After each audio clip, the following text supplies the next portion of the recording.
কে অনেক অনেক প্রীতি এবং শুভেচ্ছা।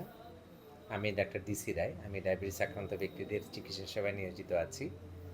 আজকে একটা টপিকস নিয়ে আলোচনা করতে যাচ্ছি। সেটা হচ্ছে যে ডায়াবেটিস আক্রান্ত ব্যক্তিদের সার্জিক্যাল যে প্রসিডিউরগুলি হয়ে থাকে, যেমন অনেক ডায়াবেটিস আক্রান্ত ব্যক্তির চোখে অপারেশন করতে হয়, তারপরে দাঁত তুলতে হয়, বাইপাস সার্জারি করতে হয়। এরকম অনেক ধরনের সার্জিক্যাল ইস্যু আসে। তখন ডায়াবেটিস রোগীরা আমাদের কাছে জানতে চান বা এনাদের স্পেশালিটির যে ডক্টররা তারা আমাদের ডায়াবেটিস যারা আমরা প্র্যাকটিস করি আমাদের কাছে পাঠিয়ে দেন যে রক্তের সুগারটা নিয়ন্ত্রণ করে তারপর সার্জারি করার জন্য। এই বিষয়টা সম্বন্ধে আমি আজকে দুই একটা কথা বলতে চাই, আশা করি আপনাদের কাজে লাগবে। সেটা হচ্ছে যে আমরা ডায়াবেটিস আক্রান্ত ব্যক্তিদের নিরবিচ্ছিন্ন ডায়াবেটিস নিয়ন্ত্রণ ছাড়া অপারেশন করতে বলি না। কারণটা হচ্ছে একজন পেশেন্ট, স্পেশালি একজন ডায়াবেটিস আক্রান্ত ব্যক্তিকে যখন আমরা অপারেশনের জন্য সিলেক্ট করি তখন কিন্তু তার মাল্টি ডিসিপ্লিনের যে স্পেশালিটি আছে তাদের মতামত লাগে। যেমন আমরা যারা ডায়াবেটিস প্র্যাকটিস করি তাদেরকে ডায়াবেটিসটা নিয়ন্ত্রণ করে দিতে হয়।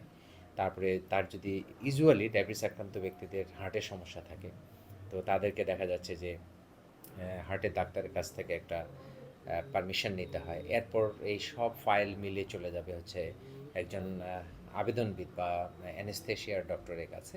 তারপরে উনি যখন ফাইনাল অ্যাপ্রুভাল দেন তখন কিন্তু এই অপারেশনটা করা হয়ে থাকে। তো সাধারণত দেখা যায় যে আমরা আমরা যখন কোনো একটা প্রসিডিওরে যাই, মানে অপারেশনের সিদ্ধান্ত নেই, তখন কিন্তু একটা স্ট্রেস আমাদের ভিতরে কাজ করে। এবং আমি আমার ব্যক্তিগত চেম্বারে প্র্যাকটিসে দেখেছি যে যখনই অপারেশনের ডেট হয়ে যায় তখন দেখা যাচ্ছে যে তাদের সুগারটা খুব ফ্লাকচুয়েশন শুরু করে, মানে উঠানামা শুরু করে। তো এটা স্ট্রেসের কারণে কিন্তু হতে পারে।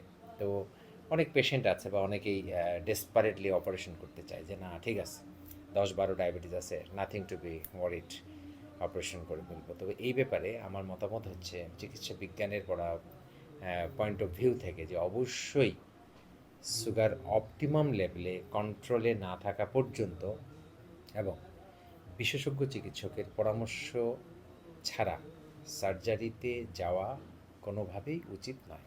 আমরা জানি যে সার্জনরা সুগার কন্ট্রোলে না আসা পর্যন্ত তারা এই প্রসিডিওরে যাবে না। তারপরেও আপনাদের জেনে রাখা ভালো যে আমি বা আপনারা যে কোনো ধরনের সার্জারি বা সার্জিক্যাল প্রসিডিওরে যাওয়ার আগে অবশ্যই রক্তের গ্লুকোজ নিয়ন্ত্রণে রাখতে হবে। না হলে ডিউরিং সার্জারি অর্থাৎ অপারেশনের সময় বা অপারেশনের পরবর্তী ধাপে অনেক অনেক ধরনের সমস্যার সম্মুখীন হতে পারেন। এর মধ্যে অন্যতম হচ্ছে আপনি ওই যে কাটা জায়গাটা ইনফেকশন হয়ে যেতে পারে, যে ইনফেকশন কন্ট্রোল করতে অনেক অসুবিধা হতে পারে।